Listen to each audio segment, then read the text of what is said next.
നീ ഇതുവരെ ഉറങ്ങിയില്ലേ? താനൊന്ന് പോടോ. ഞാനങ്ങ് പോയേക്കാം.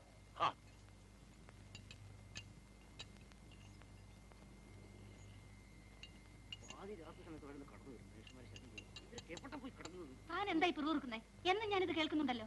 ഞാനും കുറെ കാലായി ഇത് കാണുകയും കേൾക്കുകയും ചെയ്യുന്നു. താൻ എന്ത് കണ്ടെന്നാ? ഹോട്ടലിലെ ജോലി കഴിഞ്ഞാൽ നേരെ ഇങ്ങോട്ട് പോന്നാ പോരെ. കണ്ടയിടത്തൊക്കെ നിരങ്ങിയേച്ച് പാതിരയാകുമ്പോ കയറി വരും മനുഷ്യരെ ശല്യം ചെയ്യാൻ. താനാരാ എന്നെ ഉപദേശിക്കാൻ? ദേ, ഒരു കാര്യം പറഞ്ഞേക്കാം. എനിക്ക് തോന്നുമ്പോ വരും, തോന്നുമ്പോ പോകും.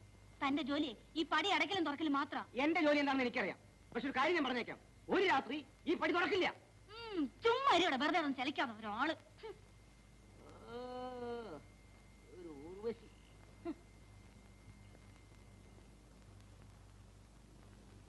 എന്തത്ര ലേറ്റ് ആയത്?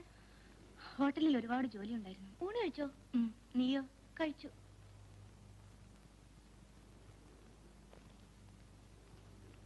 ഇന്ന് ശമ്പളം കിട്ടിയോ? ഇന്ന് എങ്ങനെയാ കിട്ടുന്നേ? തീയതി 20 ആയുള്ളൂ. പിന്നെ ഇത്ര രൂപ? അതൊന്നും നീ അറിയണ്ട.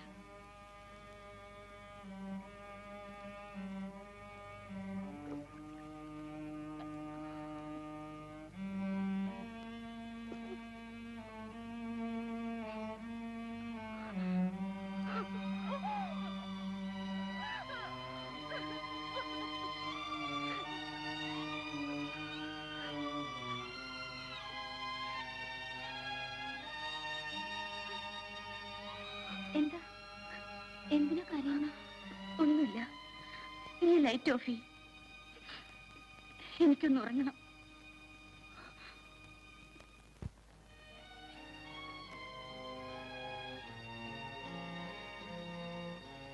നല്ല പാട്ടായിരുന്നു. താങ്ക്സ്.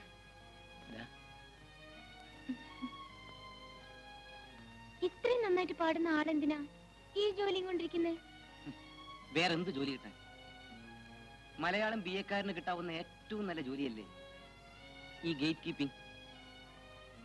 ഞാൻ പോട്ടെ, സമയമായി.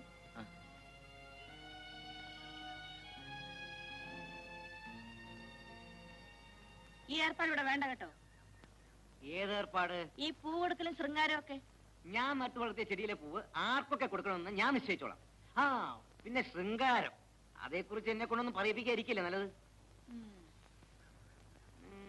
ശൃംഗാരത്തെ കുറിച്ച് ഉപദേശിക്കാൻ വന്ന ഒരാള്. മാഡം ഇനിയും വന്നില്ലല്ലോ. ഇപ്പൊ വരും, അല്പനേരം കൂടി വെയിറ്റ് ചെയ്യും. വലിയ മോശമില്ലല്ലേ സാരി? മോളെ സെന്തു, സുഖാണോ മോളെ? മുഖം എന്താ വല്ലാതിരിക്കുന്നേ? വെയിൽ കൊണ്ടോ? ക്ലാസ് കഴിഞ്ഞ് വരുന്ന വഴിയല്ലേ? വന്നിട്ട് കുറെ നേരമായി. ഇല്ല, ഇപ്പോഴെത്തിയതേ ഉള്ളൂ. മോളെന്താ ഞായറാഴ്ച വീട്ടിൽ വരാഞ്ഞത്?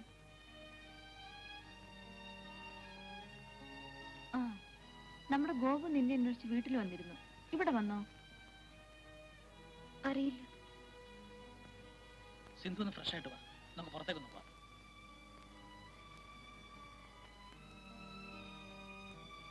അവൾ ഒരുപാട് മാറിപ്പോയി. പഴയ പ്രസരിപ്പും ചിരി ഒന്നുമില്ലല്ലേ? നമ്മൾ എവിടെയാ പോകുന്നെന്ന് പറഞ്ഞില്ലല്ലോ. അതൊക്കെ പിന്നെ പറയാം. നീ ഒന്ന് വേഗം റെഡിയാകുക. ഞാനിന്ന് വീട്ടിൽ ചെല്ലാന്ന് പറഞ്ഞിരുന്നതാ. അടുത്ത ആഴ്ച പോയാ മതി. ചേച്ചിയും ചേട്ടനും വന്നേച്ച് പോയിട്ട് 2 ദിവസമല്ലേ ആയുള്ളൂ. നീ ഒന്ന് വേഗം വന്നേ, വാ.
കക്ഷിയെ മനസ്സിലായില്ലല്ലോ. എന്റെ ഇപ്പോഴത്തെ റൂംമേറ്റാ. ഉം. അങ്ങോട്ടൊന്നും നോക്കണ്ട കേട്ടോ. ഞാൻ മുന്നോട്ട് നോക്കില്ലേ കാർ ഓടിക്കുന്നത്. കുട്ടിയുടെ പേരെന്താ? Beautiful name. സിന്ധു, ഗംഗ, ബ്രഹ്മപുത്ര, ത്രിവേണി. ത്രിവേണിയിലെ സംഗമം അല്ലേ?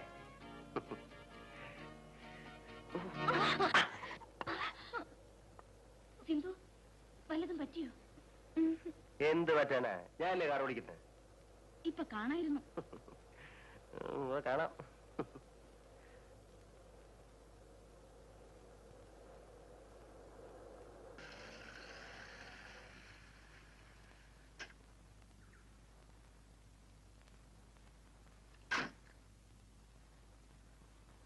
നമ്മൾ എന്തിനാ ഇവിടെ വന്ന്?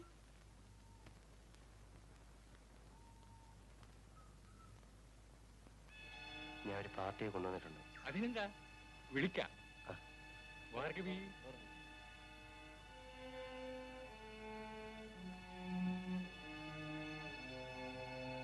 വരൂ.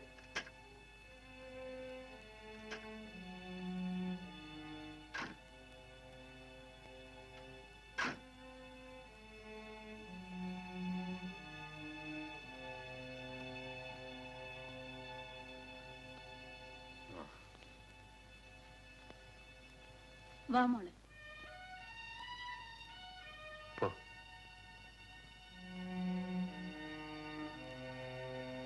ഒന്നുമില്ല, പോ.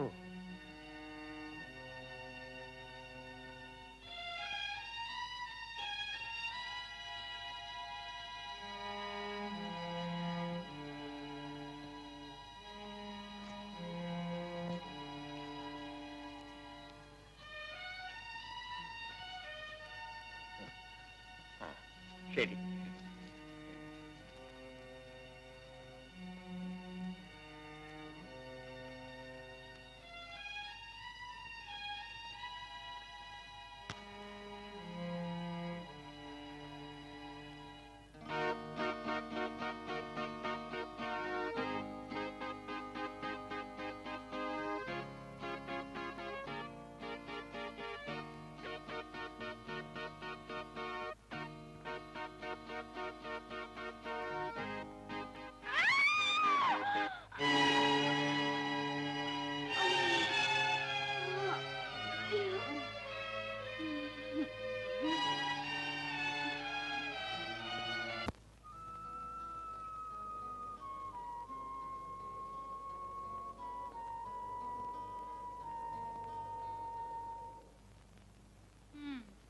ഞാൻ സാധാരണ 1 മണിക്ക് ഊണ് കഴിക്കാറുള്ളതാ.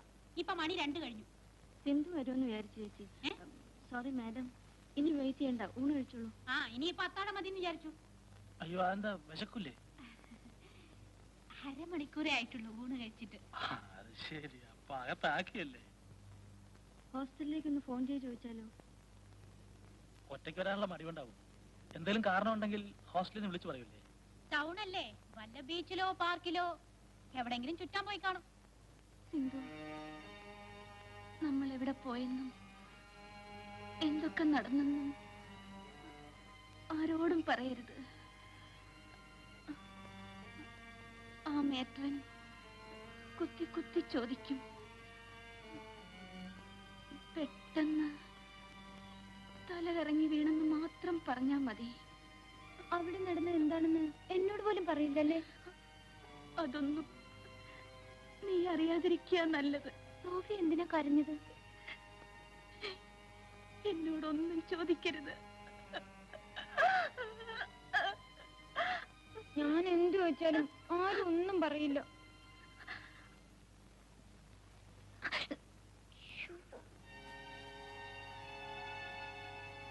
എന്താ, സുഖമല്ലേ? ഇല്ല. എന്ത് പറ്റി? ഞാനേ മെഡിക്കൽ ഷോപ്പിൽ പോവാ. വേണേ വല്ല മരുന്നും വാങ്ങിച്ചോണ്ട് വരാം. മെഡിക്കൽ ഷോപ്പിലോ? സോഫിയക്ക് സുഖമില്ല.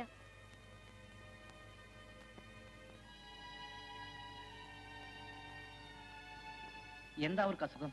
അതൊന്നും എനിക്കറിയില്ല.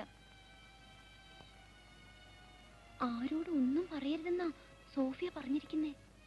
ഇന്നലെ നിങ്ങൾ ഒന്നിച്ച് എവിടെയാ പോയത്? എനിക്കറിയില്ല. അറിയില്ല അല്ലേ? ഞാനൊന്നും പറയില്ല.